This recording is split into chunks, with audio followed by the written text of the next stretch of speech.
Welcome, folks, to Johnny's Car Care and Reviews. Thank you so much for watching this show. We're going to be talking about the Ford F-150 and Ford Explorer, how the EV versions of those are officially delayed, and then we're going to get into talking into what positive benefits we're going to get out of this. So yes, the Ford F-150 and Ford Explorer EV have officially been delayed. And I know there's already an F-150 that's fully electric, but I mean Gen 2, which CEO Jim Farley at Ford has said will be so different. Essentially, he said it'd be monumentally major changes to the current F-150 Lightning, to such a point that they're talking about dropping the Lightning name. They want people to know, essentially, when they bring out Gen 2 EV F-150, it's going to be, wow, look at all these major changes. They're talking about much better, more interactive technologies on the inside. I think the styling is going to change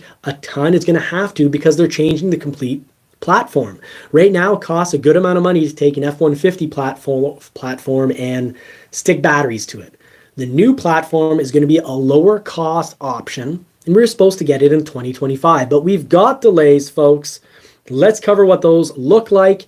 So demand for all electric vehicles really dropped in 2023.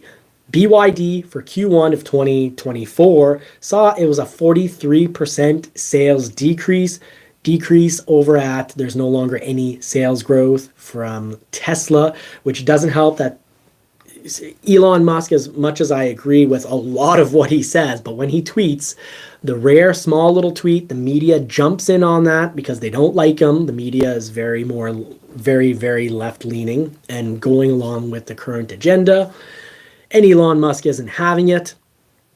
And when he makes a tweet, the media explodes it out. And guess what? Most Tesla buyers, almost all of them, consider themselves Democrats. So not helping himself out there, but still making a good quality that has gotten better over a good quality product that's gotten better over the years. He's also dropped off for the moment their plans for having a very low cost Tesla. So what's going down over at Ford though? Well, Ford CEO is playing it a little safer. You could say much safer with those tweets and with the quotes. But they have just recently, if you're watching live, you know that they've slowed down the plans to make an Explorer EV at the Oakville, Canadian assembly plant by 2 years. So what do we have here? Well, you've got the F-150 also being pushed back. What it will come is actually the launch in 2026 of an Escape-like SUV with a starting price of roughly $25,000 US, because Ford has seen that, you look at 2023, beginning of 2023, the Mach-E was much more expensive and was not, the premium extended range battery was not selling well at all. They dropped the price by roughly $10,000. Not many sales, a little more, but still pretty horrible.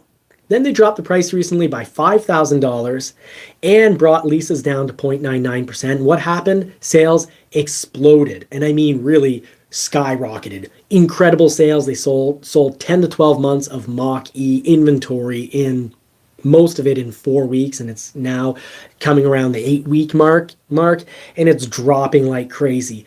Now, of course, the premium big battery in my area, it also made it applicable for the $12,000, and pretty much everyone gets it, the $12,000 government subvention, government dollars, because of course the government are willing to give tax dollars, $12,000 of tax dollars, so that you buy an electric vehicle to save the planet, instead of just giving people a free $40 bidet, which would save tens and tens of billions of trees every year. And as we all sane people know, trees do absorb carbon. Bill Gates is wrong. We do not need to destroy billions of trees every year and bury their remnants underground to protect us against the carbon of trees.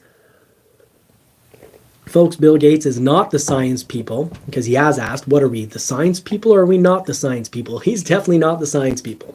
Trees absorb carbon. So Ford is working on a $25,000 Escape-like EV, and I think that's going to sell incredibly well if it does come out at that price. Maybe with a little inflation, it's going to be more around, high instead of mid-20s, maybe low 20s, but I think it'll still sell incredibly well. And it's wild because Ford started talking about products like this.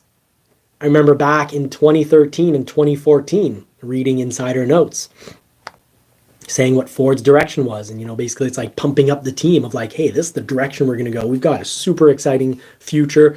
We are going to be really ahead of the trend. And they are. Ford is number 2 in the US for electric sales. And the price dropping on that Mach-E is going to secure their place for 2024 as the number 2. So the Ford F-150 EV next generation is going to be incredible. It's going to have its own platform. It's going to be very different. It's going to be a cost-saving platform compared to taking the current huge F-150 frame and throwing batteries in between it. So they're going to have an EV-focused, EV-only platform. Lots of new integrated technologies on the inside. Very, very interactive with the technologies. I think the technology is going to you'll have an option for it to talk to you and say, oh, would you like to go to your coffee spot because this week they've got a sale on your regular order. I think it's going to have a lot of information and be what you could say very smart. Now this is getting delayed, so yeah, they've been the number 2 EV brand for the last 2 years. They do want to lose less money. They're focused on making a profitable EV business, as CEO Jim Farley has said, and that means no longer losing tons of money on the Ford F-150 Lightning. The current F-150 Lightning production it's been decreased by more than half. Lincoln Aviator EV is also going to be getting delayed, so we're going to be looking at about 1 to 2 year delays, and we can't expect. We were expecting that F-150 Lightning for 2025. I know it's going to be a really exciting product, but I think this delay in time is going to allow battery technology to be better and more affordable. They'll get the platform down in time. So I think we're going to be seeing the F-150 EV start to trickle out of Blue Oval City in Tennessee with those, 11,000 jobs from Blue Oval City. Fantastic. Love it when you've got Canadian and American jobs